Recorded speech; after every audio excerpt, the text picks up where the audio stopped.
বন্যা প্রাকৃতিক এই দুর্যোগের সঙ্গে বাংলাদেশের লড়াইয়ে আছে দীর্ঘ ইতিহাস। বন্যার ভয়াবহতা যখন হয়ে উঠেছে বর্ণনাতীত, কেড়ে নেয় অজস্র প্রাণ, আশ্রয় ও সহায় সম্বল ধ্বংসযজ্ঞের চেহারায় রূপ নেয়, দেশের ইতিহাসে তখন চিহ্ন রেখে যায় ভয়াবহ বন্যা হিসেবে। জেনে নেওয়া যাক বাংলাদেশের ইতিহাসে এমন 6 বন্যার কথা। ধ্বংস ও ক্ষয়ক্ষতির বিচারে বাংলাদেশের ইতিহাসে এখন পর্যন্ত সবচেয়ে মারাত্মক প্রাকৃতিক দুর্যোগের একটি 1988 সালের বন্যা। সে বছরের আগস্ট থেকে সেপ্টেম্বর মাসের প্রায় 15 থেকে 20 দিনের এই বন্যায় দেশের প্রায় 60% এলাকা ডুবে যায়।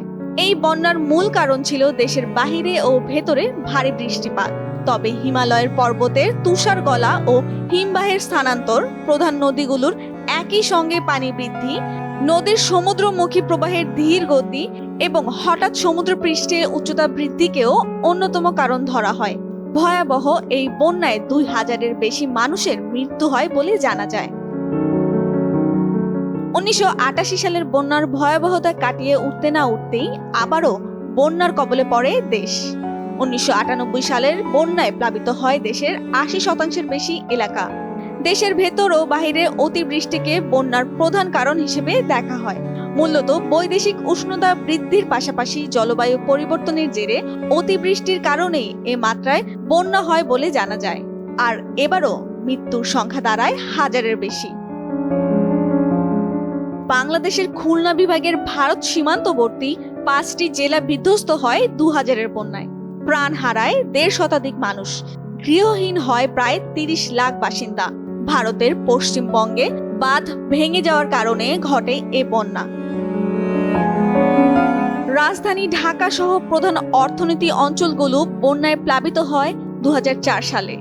দুর্যোগ ব্যবস্থাপনা ও ত্রাণ মন্ত্রণালয়ের হিসেবে এই বন্যায় দেশের প্রায় 66% এলাকা প্লাবিত হয়, প্রায় 700 মানুষের মৃত্যু হয়। দেশের উত্তরের জেলাসমূহ রংপুর, কুড়িগ্রাম, লালমনিরহাট, বগুড়া, গাইবান্ধা, জয়পুরহাট, দিনাজপুর, ঠাকুরগাঁও, পঞ্চগড় ও নীলফামারী এবং উত্তর পূর্বাঞ্চলের সিলেট ও সুনামগঞ্জ অঞ্চল ভয়াবহ বন্যার কবলে পড়ে 2017 সালে। বন্যার পানির স্রোতে ভেঙে যায় সড়ক, মহাসড়ক, বেড়িবাঁধ ও রেল লাইন। মৃত্যু হয় অন্তত 135 জনের। 2022 সালে ভয়াবহ বন্যার কবলে পড়ে সিলেট বিভাগীয় অঞ্চল। দেশের উত্তর ও উত্তর পূর্বাঞ্চলে ব্যাপক ভারী বর্ষণ এবং উজান থেকে আসা পাহাড়ি ঢলের কারণে সিলেট, সুনামগঞ্জ, মৌলভীবাজার, কিশোরগঞ্জ ও উত্তরাঞ্চলের বেশ কয়েকটি জেলা প্লাবিত হয়। এতে প্রাণ হারায় 300-র বেশি মানুষ। সিলেট বিভাগের প্রায় 80% মানুষ ঠাঁই নেয় আশ্রয় কেন্দ্রে। এমন সব ভিডিও পেতে ভিজিট করুন prothomalo.com/video, প্রথম আলোর ইউটিউব চ্যানেল এবং ফেসবুক পেজ। থাকুন ভালোর সাথে, আলোর পথে।